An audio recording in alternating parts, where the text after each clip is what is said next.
Bonjour ou rebonjour pour ce e-commerce Connect. On est toujours au CHAC en direct du Salon Sport pour la dernière conférence ici de cette salle.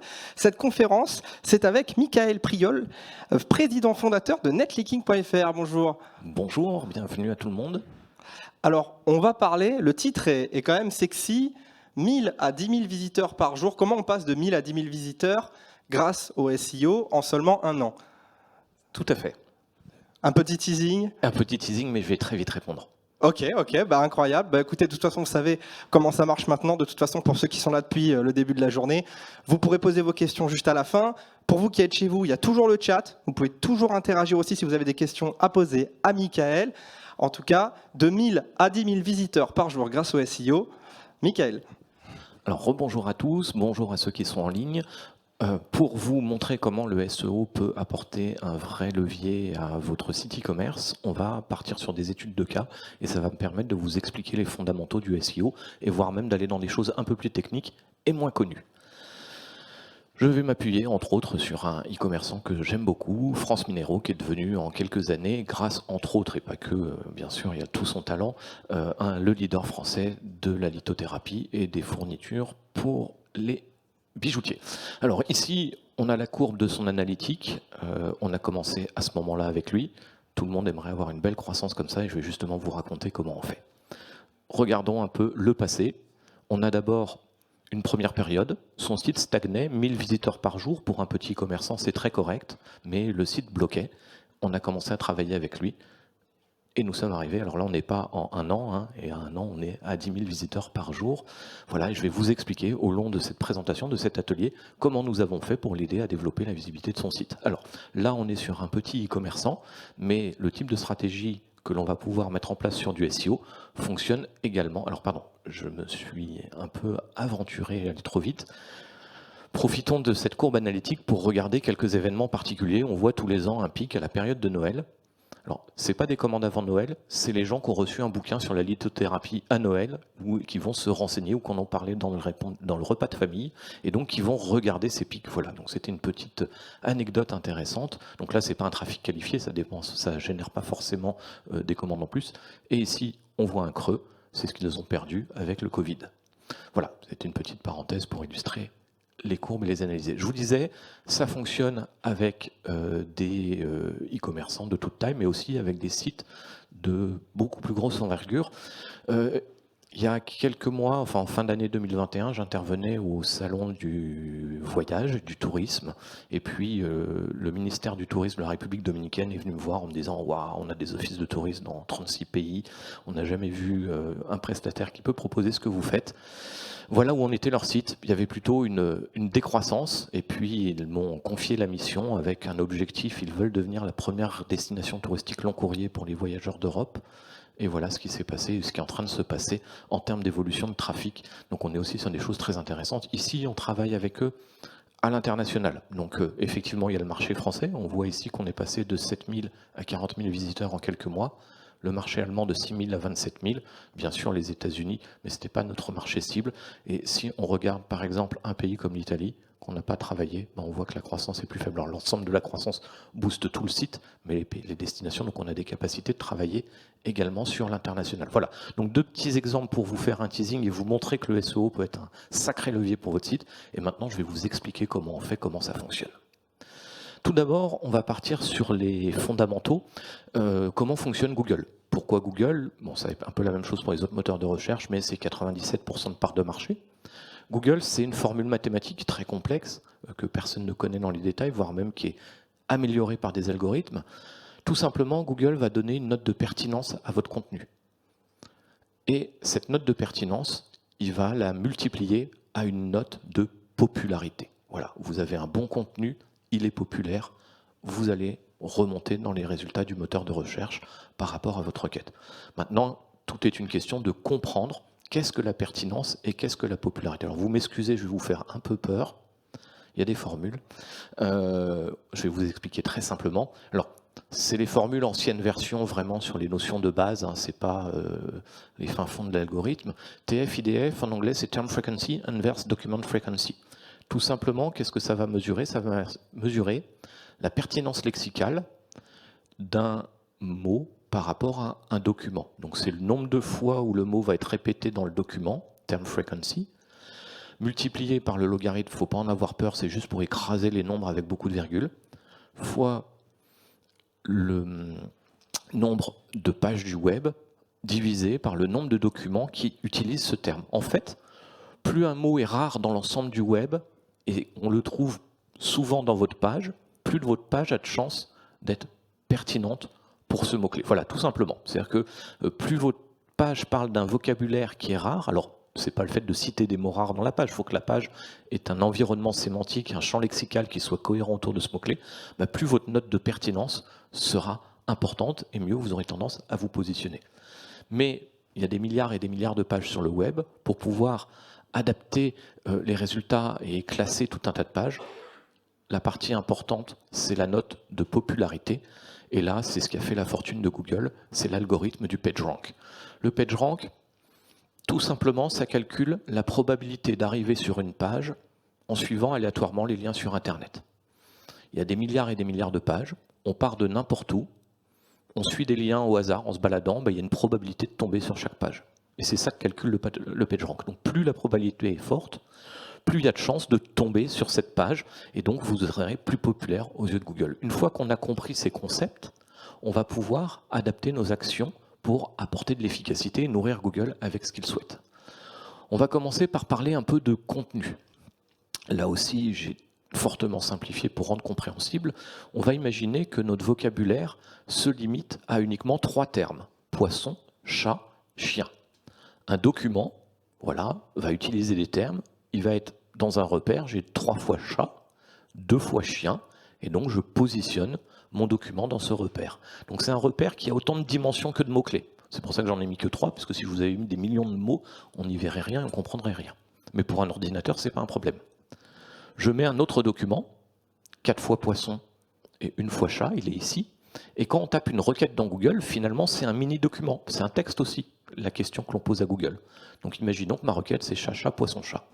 Et tout simplement, pour savoir quel est le document qui est le plus pertinent, il suffit de comparer l'angle formé par les vecteurs, et on utilise le cosinus, qui est plus simple pour comparer des vecteurs, et ça s'appelle le cosinus de Salton. Donc plus l'angle est fermé, plus le cosinus sera grand, proche de 1, plus les textes seront proches l'un de l'autre. Voilà comment fonctionne, en version simplifiée, un moteur de recherche pour pouvoir comparer une requête à un document. Ça nous permet aussi, on va le voir, d'identifier les contenus dupliqués. Google doit stocker des milliards de pages, et il n'a pas envie que tout le monde fasse des copier-coller de Wikipédia pour mettre du texte dans son site. Ça n'a aucun intérêt. Google, c'est 800 000 serveurs, c'est une consommation équivalente à la Norvège en électricité. Donc il aime bien faire quelques économies quand même. Voilà, donc imaginons, là j'ai 2 documents. Les textes ne sont pas dans le même ordre, mais finalement j'utilise le même vocabulaire. Et les 2 vecteurs se superposent. Le cosinus est égal à 1. Je vous ai dit une bêtise tout à l'heure, il fallait qu'il... Enfin non, pardon. Il est trop anormalement grand, il est trop proche de 1, et donc le contenu est dupliqué. C'est une façon simplifiée d'expliquer comment un moteur de recherche, très facilement, peut identifier des contenus qui sont trop similaires. Voilà.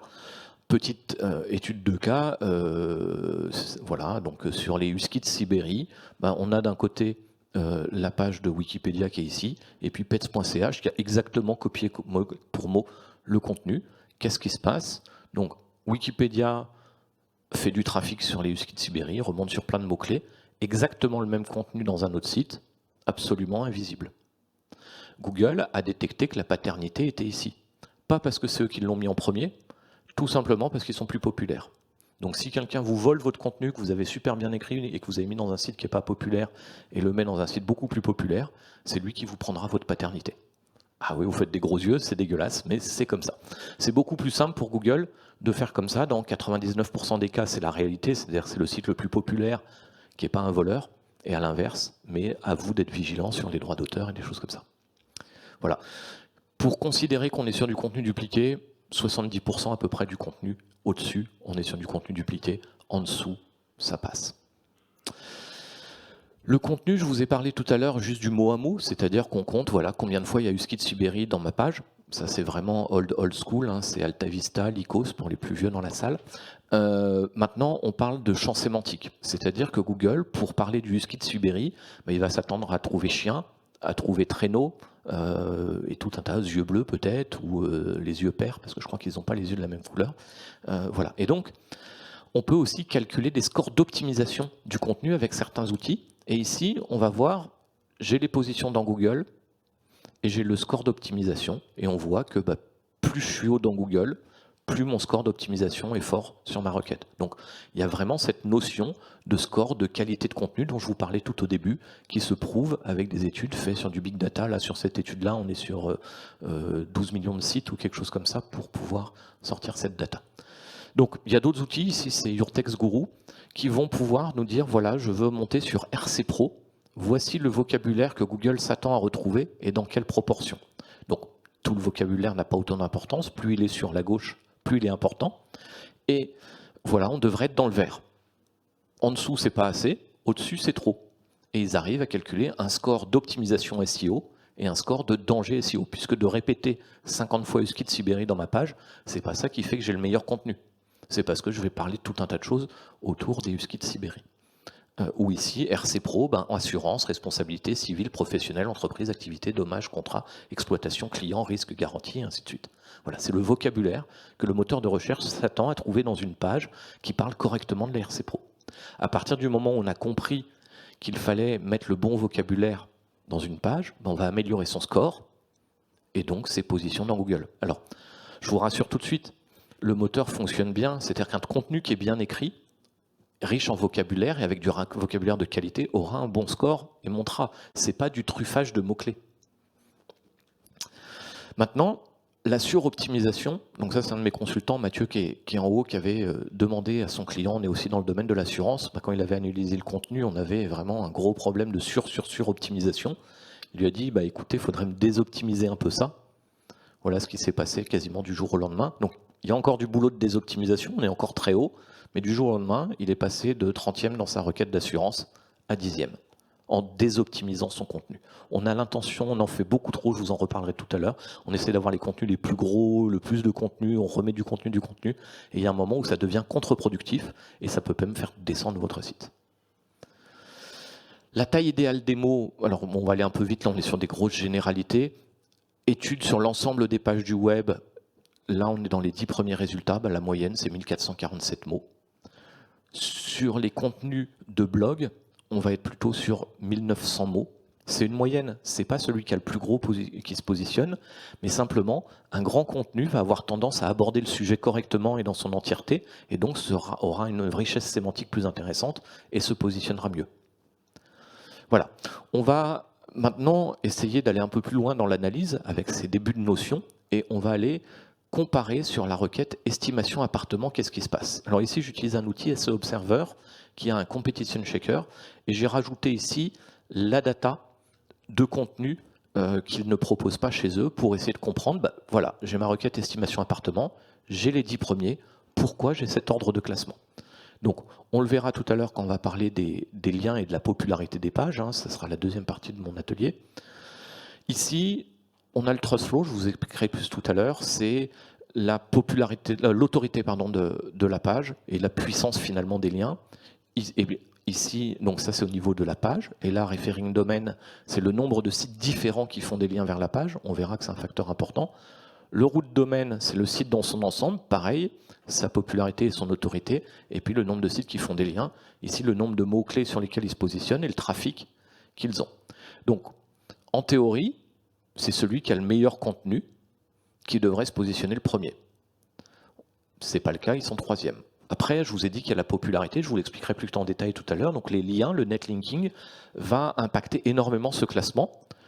Donc celui qui reçoit le plus de liens du plus de sites différents, c'est Century, il est 10e. Au niveau de la page, pardon. Ici, au niveau du site dans son ensemble, c'est Se Loger. Ils sont 2e, et même au niveau de la page, c'est la page qui reçoit le plus d'autorité, justement grâce à l'autorité globale du site. Je vais vous l'expliquer juste après.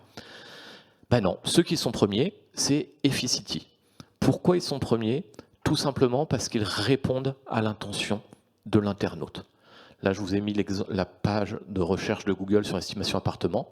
Efficity a une page sur estimation appartement et les autres ont des pages sur estimation immobilière. Donc la page est plus précise.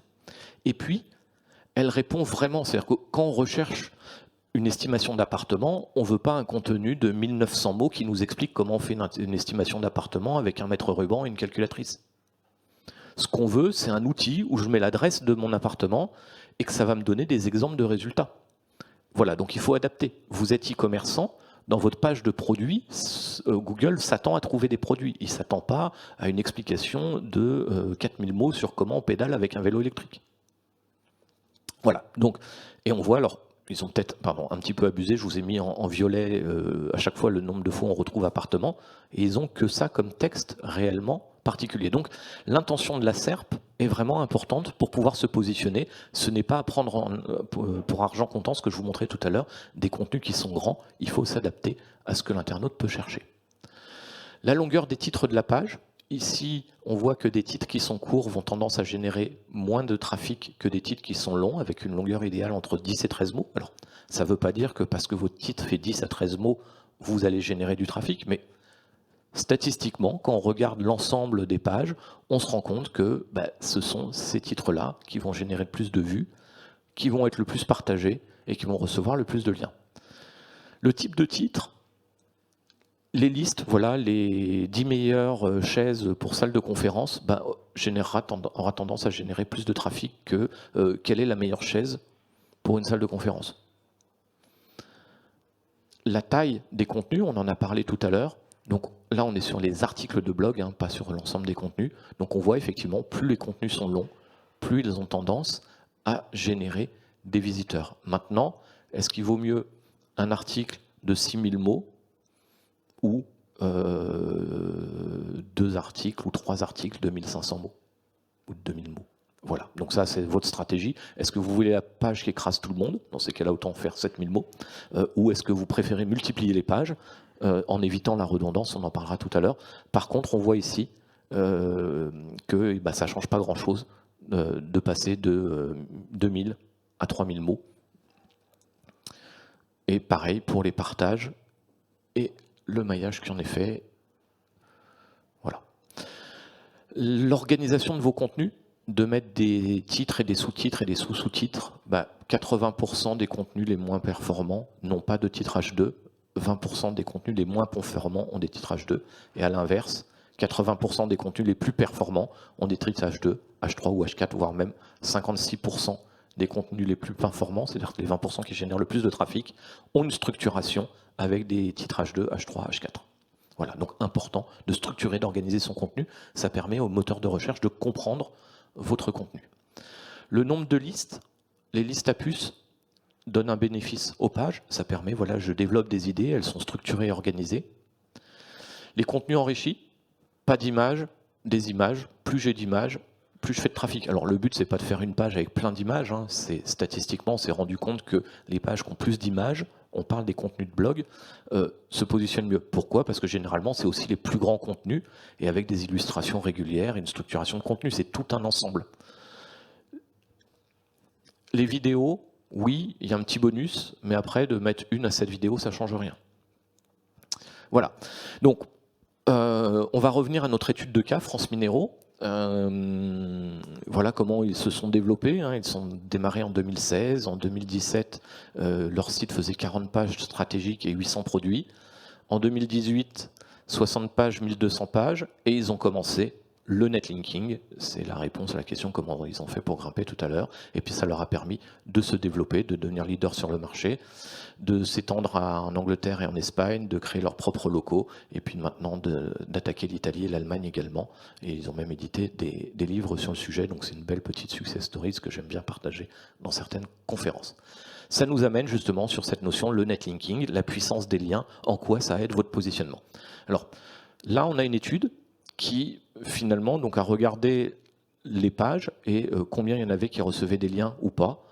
Il n'y a que 5% des pages qui reçoivent des liens, il y a 95% de pages qui ne reçoivent pas de backlink. Là, je parle des liens externes, pas le maillage interne. On va le voir, c'est vraiment dommage, puisque cette étude montre aussi que plus on reçoit de liens, donc là c'est le nombre de liens. On voit qu'il y a une augmentation de la position en fonction du nombre de liens. C'est logarithmique, hein. Ici c'est 10, c'est 100, donc ici c'est 50. Et pareil, sur le nombre de sites différents qui vous font des liens, plus il y a de sites différents qui font des liens vers votre page, plus vous aurez tendance à être premier. Statistiquement, sur l'ensemble des web, des pages qui reçoivent des liens, les premiers ont en moyenne 50 liens de 20 sites différents. Je parle des pages. Donc je veux monter sur chaise événementielle. Si ma page reçoit des liens de plein d'autres sites, je serai mieux classé que les autres statistiquement. Le deuxième, 20 liens de 9 sites différents, et ainsi de suite. Donc là, cette étude montre l'impact et la corrélation entre les positions dans Google et la quantité de liens que l'on reçoit. C'est tout aussi vrai pour l'autorité des pages. Donc là, on voit qu'il y a une croissance significative en fonction de l'évolution de l'autorité. En fait, Google va mesurer 3 choses par rapport aux liens. Il va d'abord mesurer le PageRank. Donc c'est la popularité, c'est la quantité de liens, c'est cette statistique, c'est-à-dire quel est le pourcentage de chances qu'on arrive sur ma page en suivant aléatoirement les liens. Voilà, c'est vraiment le PageRank de base. Ensuite, il calcule un PageRank thématique, on va le regarder un petit peu plus en détail après, qu'ils appellent le Topical PageRank. Et puis, il regarde la proximité sémantique, c'est-à-dire est-ce que les pages sont dans un sujet équivalent ou pas. Le meilleur outil à mes yeux pour mesurer la puissance et l'autorité des liens, c'est Majestic, qui justement va donner une valeur qui s'apparente au PageRank thématique qu'ils appellent le Trust Flow, et une valeur qui s'apparente au PageRank qui s'appelle le Citation Flow. C'est une valeur logarithmique. Par exemple, 50, c'est 10 fois plus gros que 40. Donc, on revient à notre courbe de croissance pour France Minéraux, et puis on va mettre en parallèle ici une courbe en noir. J'ai le nombre de domaines référents, donc le nombre de sites différents qui font des liens, et avec l'outil Majestic, j'ai l'autorité et dans quelle thématique, et on va voir le parallèle qu'il y a. Quand on les a rencontrés, leur site était thématisé en computer, généralement, et ils n'avaient que 18 sites qui leur faisaient des liens, et c'était des annuaires. Ils s'étaient tout simplement inscrits dans quelques annuaires. Et ils avaient un très bon contenu, donc leur site arrivait à faire 1000 visiteurs par jour, ce qui est déjà très honorable, mais ils stagnaient comme on l'a vu tout à l'heure. On a développé le nombre de sites qui leur font des liens, on a développé leur autorité, et en parallèle, on voit que le trafic a augmenté, et on a continué à travailler, et on voit que le trafic a continué à se développer. Il y a un réel parallèle entre ces deux courbes, même si ce n'est pas les mêmes échelles de temps, c'est pour ça que je vous ai fait ces petites flèches. Et puis sur l'autorité, donc là, dans quel secteur d'activité ils font autorité grâce aux liens, ils sont passés en shopping jewelry, alors qu'ils étaient en computer, et les valeurs ont augmenté, on le voit avec le graphique, et c'est ce qui fait que Google a de mieux en mieux interprété et considéré leur contenu, et les a mieux positionnés, et les aura permis de faire de plus en plus de trafic. Voilà. La popularité, le PageRank, donc en fait, Google donne à chaque page une valeur de départ, qui va se diviser par le nombre de liens. Donc là, j'ai 1 pour la bleue. Elle va transmettre 0,5 à la rouge et 0,5 à la verte. La verte n'a qu'un seul lien, elle va transmettre ses 1 à la rouge. La rouge n'a qu'un seul lien, elle va transmettre 1. Et Google va faire ce calcul plein de fois pour recalculer la valeur, et jusqu'à un moment où les valeurs ne changeront plus. Il y a ce qu'on appelle convergence. Donc là, c'est un test qui a été fait sur 13 pages, et on voit qu'au bout d'une vingtaine d'itérations, les valeurs ne bougent plus. Voilà. Donc, et même avec des milliards de pages, c'est la même chose. C'est-à-dire qu'au bout d'un moment, cette formule du PageRank que je vous ai montré tout à l'heure au début arrive à trouver une valeur stable pour chaque page, et c'est la popularité de la page. C'est le PageRank. Voilà comment fonctionne Google. Donc voilà, graphiquement, vous comprenez que ça fonctionne. En 2003, il y a 3 étudiants de Stanford qui en plus avaient fait des stages chez Google, qui ont fait une thèse pour proposer un PageRank calculé 1000 fois plus rapidement. Tout à l'heure, je vous ai expliqué l'ampleur des coûts informatiques que c'était un moteur de recherche. Donc arriver à faire ce calcul de PageRank plus vite, c'est énormément d'économies. Et puis, ils ont fait des tests avec cette notion de PageRank thématique, et ils arrivaient, dans 80% des cas, à avoir des résultats plus pertinents. Et ils avaient décidé de lancer leur start-up et leur moteur de recherche Caltix. On n'utilise pas Caltix, tout ça, pardon. Voilà, donc ça, c'est le PageRank classique. Et eux, leur idée, c'est si je sais que ces sites-là sont dans le domaine du sport, ils vont transmettre de l'autorité dans le domaine du sport. Si ceux-ci sont dans la santé, ils vont transmettre de l'autorité dans le domaine de la santé. Et ça affine la qualité des résultats. Voilà. Et ils ont été rachetés par Google. Donc Google a intégré dans les évolutions de son algorithme ce que ces personnes ont apporté. Voilà, donc comment ça fonctionne tout simplement. Ici j'ai 2 pages qui parlent de tennis. Elles ont, on va dire, la même qualité de contenu. Donc Google ne peut pas les départager. Elles reçoivent toutes les 2 3 liens du même nombre de sites. Donc il ne peut toujours pas les départager grâce au PageRank. Mais imaginons maintenant qu'on sait que ces sites-là, ce sont des sites qui parlent de tennis. On a Wimbledon, Roland-Garros. Mais ils vont transmettre de l'autorité dans l'univers du tennis grâce aux liens. Et donc cette page-là se positionnera mieux puisqu'elle est plus proche des sites d'autorité dans son univers. Voilà. Autre amélioration, Google est friand du X, ils savent comment on utilise les moteurs de recherche. Là, c'est de l'eye tracking, c'est-à-dire que ça permet de voir où est-ce que les visiteurs regardent. On a tendance à plutôt regarder le haut de la page et pas forcément le bas. Nos yeux vont lire comme ça en suivant les titres, et puis peut-être ici pour chercher le bouton pour scroller dans la page. Et donc Google a analysé tout ça. C'était aussi une des améliorations qu'ils apportaient avec Celtics. Et ils se sont dit, en fonction d'où est placé le lien dans la page, voilà, s'il est ici, il n'y a pas de raison qu'il transmette autant de PageRank que le lien qui est ici. Donc en fonction de l'emplacement dans la page, Google ne transmet pas la même quantité de PageRank, donc ça affine encore la qualité des résultats. Voilà, donc rapidement, si Google ne va considérer que le premier lien vers une page, donc j'ai 2 liens vers ma page derrière, il ne va compter qu'un seul lien et pas les 2. Dans le corps du texte, les liens vont avoir un bonus, ils vont transmettre plus de PageRank que s'ils sont en périphérie du texte. S'ils sont au-dessus de la ligne de flottaison, les liens transmettront plus de jus. S'il y a des encres, la balise Alt d'une image est considérée comme une encre, donc elle est très importante. Ça va aussi donner un bonus. Les liens publicitaires ou d'affiliation doivent être en nofollow ou vers les réseaux sociaux, ils doivent être en nofollow, ils ne transmettent pas de jus. Par contre, ils comptent dans la division. C'est-à-dire que si votre page fait trop de liens, les liens qui vous intéressent vers vos autres pages, ne transmettront pas suffisamment de jus. L'environnement sémantique, Google va considérer à peu près 15-20 mots avant, 15-20 mots après une encre pour comprendre l'environnement sémantique et donner un bonus s'il y a une cohérence. Et puis la proximité sémantique entre les pages est prise en compte également. Voilà. Pour vous expliquer cette notion de proximité sémantique, on va imaginer ici que j'ai une page sur les mammifères. Donc Google la passe dans son repère. Et là, j'ai ma page sur les chats. Google, si j'ai un lien de cette page vers cette page, il va essayer d'estimer est-ce que ce lien est pertinent sémantiquement. L'angle formé par le vecteur est court, le cosinus c'est 0,996, donc il y a une proximité sémantique entre les pages, le lien a du sens et donc va transmettre beaucoup de popularité et d'autorité. A l'inverse, j'ai ma page sur les mammifères et puis j'ai ma page sur les poissons mais qui utilise le mot chat aussi. Je fais un lien ici, ici, ma page sur les poissons est très très loin sémantiquement de ma page sur les mammifères, l'angle est très grand, le cosinus est négatif, donc sémantiquement il n'y a pas de raison que cette page fasse un lien vers celle-ci, donc elle va transmettre beaucoup moins d'autorité et beaucoup moins de popularité. Alors, une fois que votre site reçoit de la popularité, il va la diffuser grâce à votre maillage interne à l'intérieur du site, et là c'est des notions vraiment très importantes à comprendre pour améliorer l'efficacité de votre site. Donc, on va imaginer, pour simplifier, que tous vos liens arrivent de l'extérieur vers votre page d'accueil. Donc voilà, il y a des sites qui vous font des liens, ils vont vous transmettre de l'autorité, je vais donner une valeur théorique. Le total, ça fait 9000. Dans votre site, on va imaginer qu'il y a 30 liens. Donc les 9000 points d'autorité que je reçois grâce à ces pages, je les divise par 30 et je les transmets également vers les différents liens. Je suis sur le surfeur aléatoire, je n'ai pas pris compte de l'emplacement des liens. Et donc 9000 divisé par 30, ça fait 300. Dans la formule, il y a un coefficient de perte de 15% pour être tout à fait juste, je dois le préciser. Donc les pages vont recevoir 255.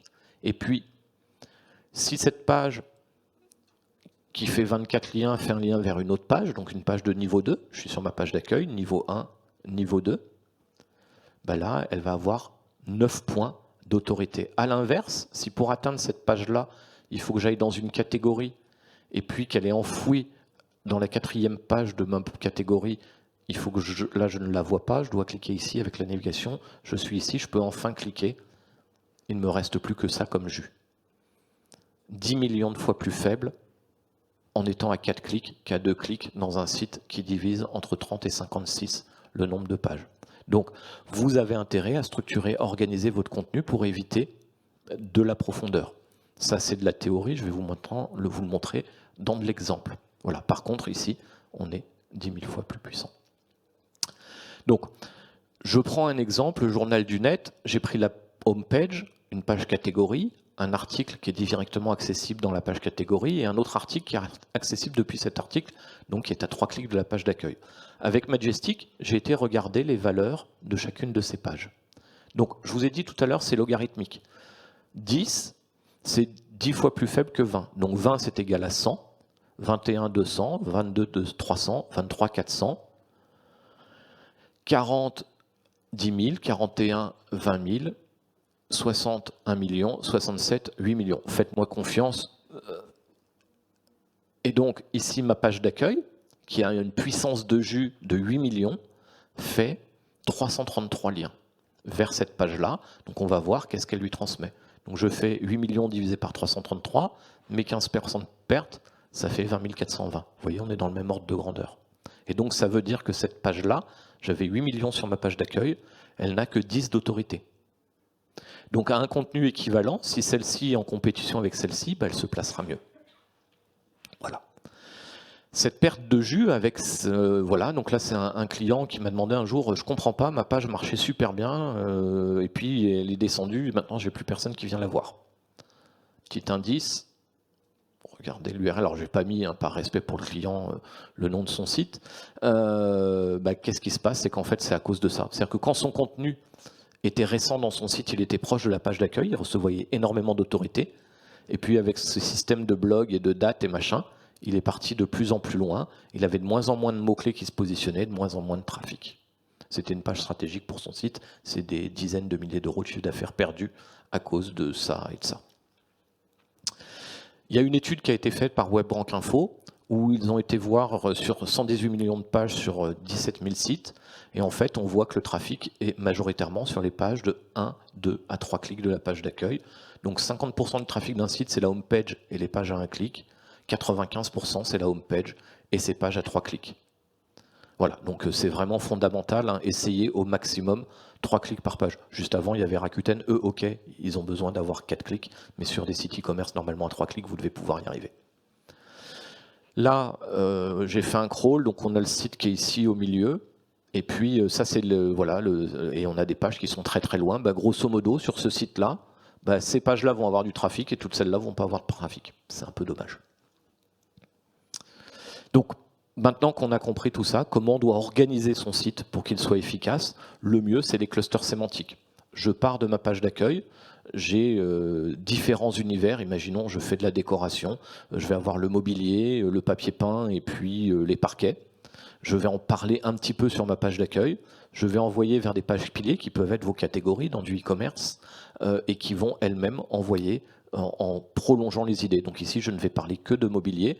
Donc j'ai ma catégorie sur le mobilier. Ici, je vais avoir les chaises, les tables, les canapés. Mais il n'y a pas de raison que ici, sur mes parquets, ma page sur les tables fasse un lien sur les parquets flottants. C'est de la perte de jus inutile. Proximité sémantique, rien du tout. Division maximum puisqu'on fait des liens de tout le monde vers tout le monde et donc on perd du jus dans son site et on n'arrive pas à se positionner. Voilà. Une fois que votre site est bien structuré, bien organisé, du netlinking vers votre page d'accueil et vers vos pages piliers et éventuellement on peut pousser les pages profondes qui ont besoin de se positionner parce qu'elles n'ont pas beaucoup de jus. Donc ça c'est des liens sponsorisés dans des articles qui sont dans les bonnes thématiques et avec des bonnes métriques. Voilà, donc là on a vu la théorie, je vous donne rapidement quelques petits tips et je vais combattre quelques idées reçues, puis après on aura quelques questions si je n'ai pas trop débordé. Donc, je vous ai parlé tout à l'heure des problèmes de contenu dupliqué. C'est la plaie en ce moment, Google est de plus en plus sensible à ce qu'on appelle la cannibalisation.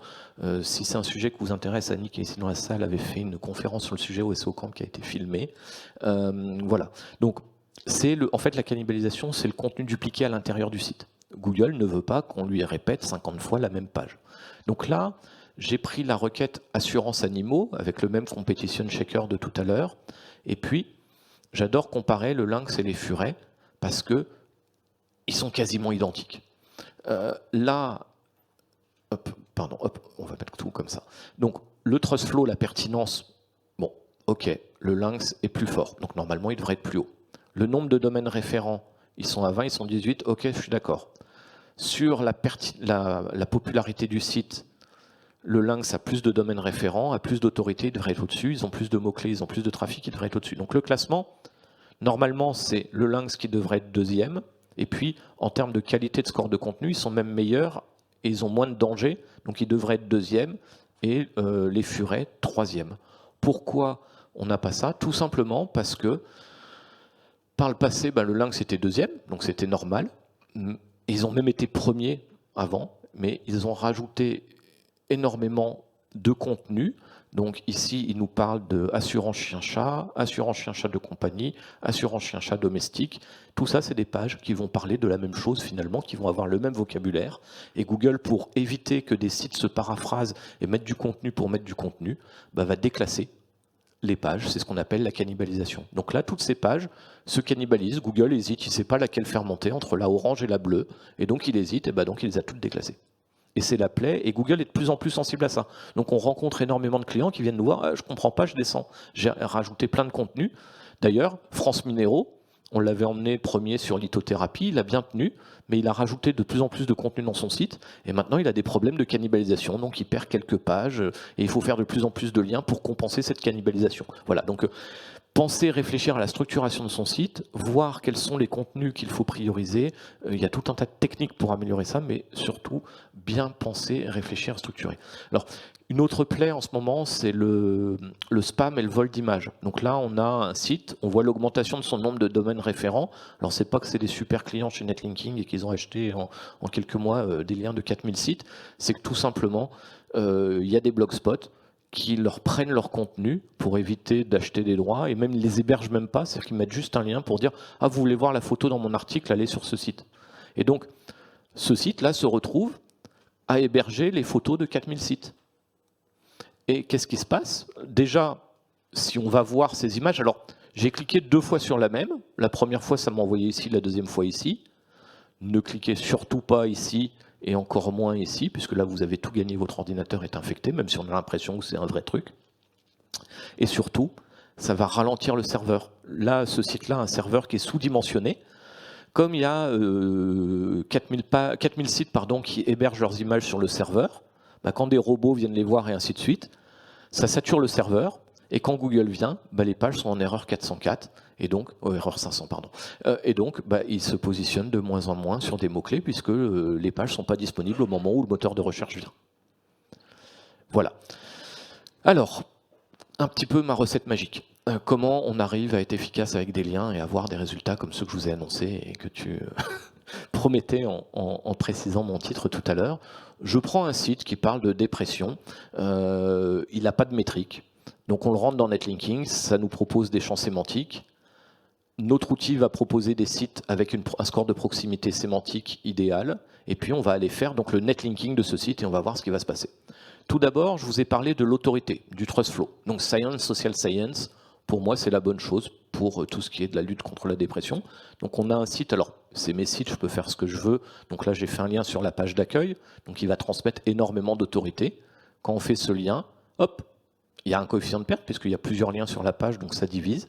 Il passe à 26 d'autorité en science, social science. 26, c'est déjà un score tout à fait honorable. C'est plutôt correct. Et puis, dans d'autres sites, thérapie psychocorporelle ou burn-out, prévenir l'épuisement professionnel, on va publier des articles qui ont une proximité sémantique et une raison de faire un lien vers un site qui fait de la lutte contre la dépression. Voilà. Donc j'ai juste fait ces 3 liens et on va regarder ce qui se passe. Alors tout d'abord, on va aller regarder ces sites en question.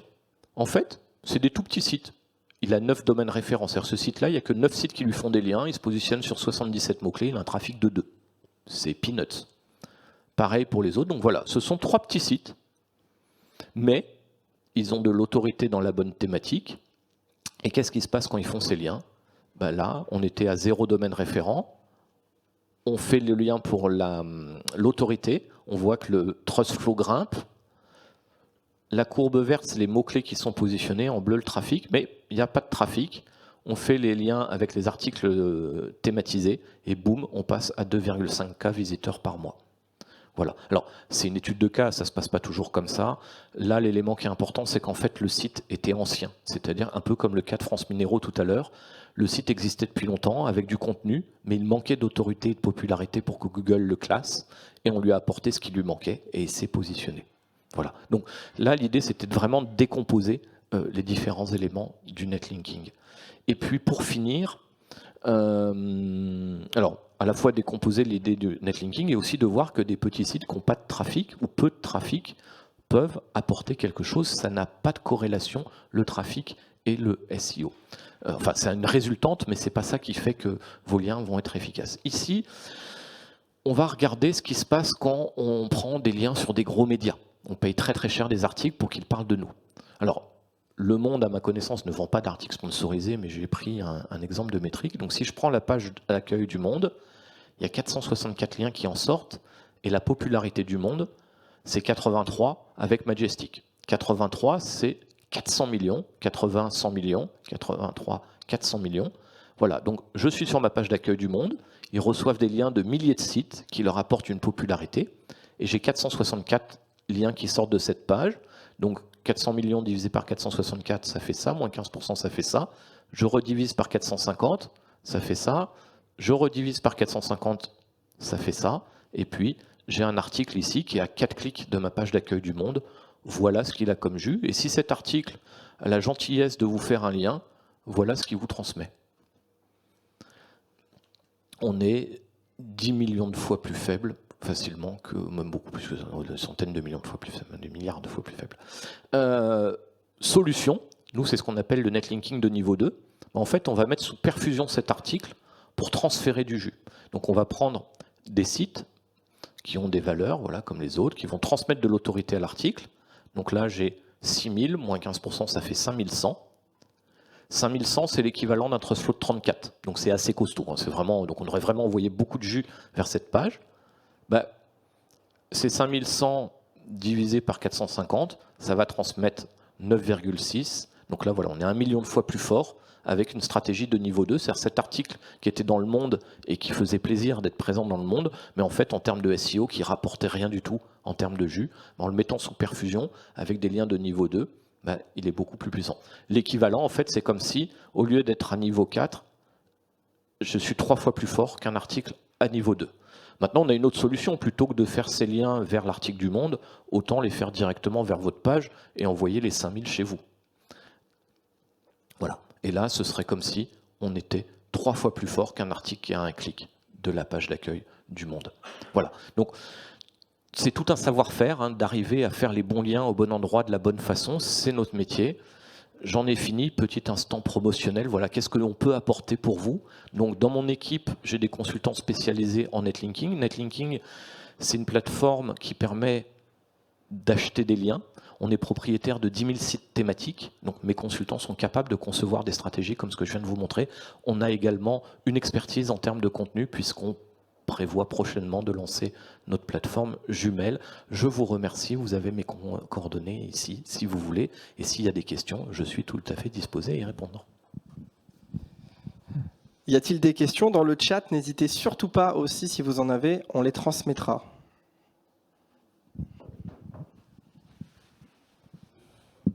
Après, il y aura le temps pour vous. Bonjour, moi j'ai 2 questions. Donc la première, en fait, pour structurer en fait la hiérarchie du contenu, Oui. que vous avez montré. Comment, en fait, il y a des techniques. Après, est-ce que le fait de les structurer avec du JavaScript pénalisant pas? Tu veux nous parler d'obfuscation? Exactement. Alors, l'obfuscation fonctionne. Il y a des grandes plateformes très connues qui l'utilisent et effectivement, ça va limiter la dilution du jus. C'est-à-dire que, alors, j'explique plus en détail, excusez-moi. Donc, on va utiliser des JavaScript pour cacher les liens dans la page. Typiquement, au lieu d'avoir un menu avec plein de sous-catégories, on va montrer que le menu et toutes les sous-catégories, l'internaute va le voir, mais le moteur de recherche ne va pas le voir. Et on va cacher un maximum de liens. Donc comme ça, au lieu, comme le Monde, de diviser par 450, on va peut-être diviser par 50. Et effectivement, c'est très efficace puisque chaque lien va transmettre énormément de jus en plus. Par contre, attention, on est en train de frauder Google. Google ne veut pas qu'on utilise des techniques pour manipuler son algorithme, donc vaut mieux pas être pris. Ça se fait, il y a déjà des gens qui ont été pénalisés, il faut être sûr que la technique fonctionne. Alors, c'est pas non plus la fin du monde. Si vous voyez que vous êtes grillé et que vous avez un message dans la Search Console, bah vous arrêtez, vous perdrez un peu puisque vous aurez moins optimisé votre site. Moi, je le préconise pas. Mais c'est utilisé, ça fonctionne.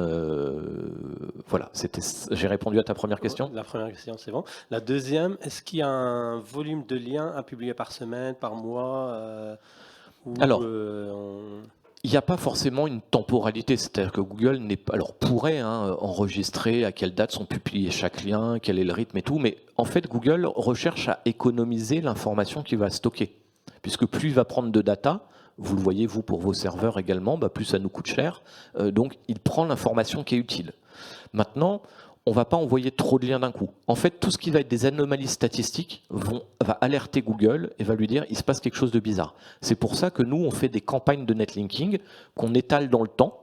France Minéraux, ça fait des années qu'on travaille avec lui. On fait des liens régulièrement, mais c'est pas il faut tant de liens. Alors, ce qui va plutôt nous indiquer le niveau de quantité de liens qu'on va pouvoir faire, c'est où en est déjà le site. Si le site part de 0, on ne va pas lui faire plus de 10 liens par mois. Par contre, si le site il a déjà 5000 domaines référents, on peut très bien faire 50 liens par mois. Ce n'est pas un problème. On va essayer plutôt d'avoir quelque chose de relativement régulier. Et ça dépend aussi de la compétition quels sont les mots-clés sur lesquels on cherche à se positionner. Ok, merci beaucoup. Moi, j'ai la question inverse par rapport à tout ce qu'on s'est dit. Si on a des backlinks toxiques, comment on fait pour s'en sortir ? Alors, les backlinks toxiques, c'est un peu ce qu'on a vu avec les blogspot. Enfin, c'est même carrément ça. Voilà. Mon site. Alors, là, c'est un premier paquet. J'ai le télécommande, c'est tout aussi simple. Ici, typiquement, là, il s'est passé quelque chose. Alors, soit c'est une redirection de site, mais quand on voit que ça diminue derrière, c'est que c'était du spam de quelque chose, et c'est pas forcément le propriétaire du site qui le fait. Et ici, on voit qu'ils se sont fait spammer par des blogspots. En fait, Google a énormément évolué. La notion de lien toxique est fausse. John Mueller en a parlé dernièrement. Il y a des outils qui en parlent. En fait, tout simplement, si Google considère que de liens sont fictifs, artificiels et n'apportent rien, il n'en tient tout simplement pas compte. Je vais vous expliquer simplement pourquoi. Alors là, il y a des effets de bord, c'est-à-dire que ça a saturé leur serveur, ça les a pénalisés. Mais ce n'est pas Google qui les a pénalisés parce qu'ils reçoivent des mauvais liens. Imaginons que, justement, ces liens toxiques pénalisent quelqu'un. Comment on fait du référencement ? Il suffit d'aller sur 5euros.com, d'acheter 10 000 liens pour son concurrent, il tombe, on fait tomber tous ses concurrents et on est premier. Et le web, ce serait que la compétition des plus gros connards. Donc, voilà pourquoi Google, pour éviter ça, tout simplement, ne tient pas compte des liens de mauvaise qualité qui n'apportent rien pour son classement. Et la notion de lien toxique est fictive.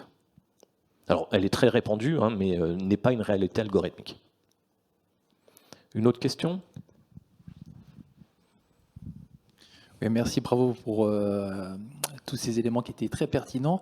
Une petite question, là vous avez modélisé la répartition en fait des Juliens, par exemple avec votre exemple du monde, mais c'est sur le modèle du surfeur oui, aléatoire. Aléatoire. Donc en fait la véritable valeur de répartition et d'envoi du Julien n'est pas celle-là. Tout à fait. Donc, pourquoi j'ai fait le surfeur aléatoire ? Parce que les outils comme Majestic utilisent le surfeur aléatoire, c'est-à-dire qu'ils ne sont pas sur des... Voilà, c'est ce que vous donniez comme exemple, et c'est pour ça que j'ai précisé, c'est-à-dire qu'en fait, je reçois 9000 de jus, je divise par 30, et chacun envoie 300, alors que ce lien-là est moins puissant que celui-ci. Et celui-ci est beaucoup, beaucoup moins puissant qu'un lien comme celui-ci, donc la donnée globale ne serait pas la même. Ce lien-là est certainement 3 fois plus faible que celui-là. Celui-ci est certainement 10 fois plus faible que celui-ci. C'est théorique ce que je vous donne, on n'a pas les valeurs, mais l'algorithme de Google, lui, les a calculés, a testé sur un échantillon du web significatif pour comprendre quel était le comportement des utilisateurs. Donc, et vous avez un outil en interne qui vous permet d'analyser la présence du lien pour mieux estimer comment le pondérer, pour savoir qu'il y a plus de jus ? En fait, la particularité de Netlinking, c'est qu'on est propriétaire de tous nos sites. Et nos sites sont faits en fonction de façon à transmettre un maximum de jus. Vous voyez par exemple ici, si j'ai un lien sur le journal du net, je vais passer à 41. C'est ce que je vous ai montré tout à l'heure. C'est-à-dire que le journal du net fait un lien vers sa catégorie SEO. il est à 67, tu lui transmets 41.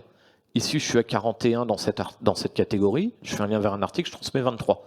Si on va regarder, je vais essayer d'aller assez vite, hop. Notre exemple, et c'était dans l'autre sens, non c'est ici, voilà, moi j'ai 32, quand je fais un lien, je passe à 26. Pourquoi? Parce que tout simplement, cette page-là, on l'a organisée pour qu'elle ait le minimum de liens, sans utiliser des techniques de stretch de JavaScript. Tout simplement, alors, comme tous les sites, on a un lien sur le logo, on a des liens vers les catégories, peut-être 2-3 liens dans le texte de la page d'accueil, et c'est tout. C'est-à-dire qu'en fait, cette page-là ne fait que 10 liens. Donc, elle va faire, si je fais un lien sur la page d'accueil, ben, il va être très puissant. Mais pareil, mes catégories, elles vont recevoir 1/10 de ma page d'accueil. Et dans ma catégorie, j'ai mes liens vers les catégories, vers la home page, et puis la quinzaine d'articles qui est visible. Et donc c'est comme ça qu'on arrive à transmettre un maximum de jus en optimisant la structuration de nos sites. Et ça, c'est l'intelligence de mes équipes techniques, d'aller développer des templates qui transmettent un maximum de jus à nos clients. Voilà. J'avais une question aussi. Vu que c'est en perpétuelle évolution, comment est-ce que vous faites pour déterminer si l'algorithme change, les évolutions, enfin, comment vous faites au jour le jour? Alors, effectivement, Google change constamment. Tous les jours, il y a des changements. Et puis, Google maintenant fait évoluer son algorithme grâce à l'intelligence artificielle. Mais ce sont des notions de réglage. Les concepts de base, j'ai une note pour la qualité de mon contenu, j'ai une note de popularité grâce à mes liens, ne change pas. Par contre, il va affiner, c'est-à-dire qu'effectivement, dans le site, il est de plus en plus sensible au contenu dupliqué. Et puis les liens, il veut des liens avec de l'autorité, dans la bonne thématique, dans des sites qui sont proches sémantiquement. Si on respecte tout ça et qu'on le respectait depuis le début, il n'y a pas de problème. Si maintenant on essaye de tricher avec des techniques de JavaScript ou qu'on va prendre des liens de mauvaise qualité sur des blogspots ou des choses comme ça, bah effectivement, il est possible qu'à la prochaine mise à jour, on ait un retour de bâton. Ou que je mets plein de contenu dans mon site en me disant bah, plus j'en mets, mieux ce sera. Bah non, à l'inverse, ça fait descendre le site.